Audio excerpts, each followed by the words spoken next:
Hello everybody and welcome back to the channel. In today's video, I'm going to show you how you can change the default branch on your repository on GitHub. So without further ado, let's get started. First things first, you're going to head over to github.com and then from here, you're just going to open your repository. So I'm just going to open this one.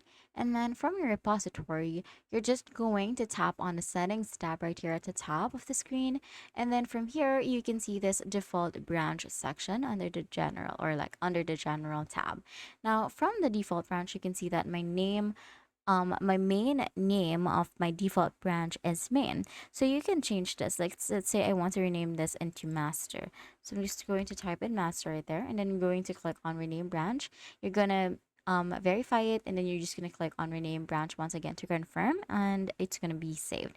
And that's it. That is how you can change your main branch default on GitHub. If this video helped you, please don't forget to like the video and subscribe to the channel for more videos like this.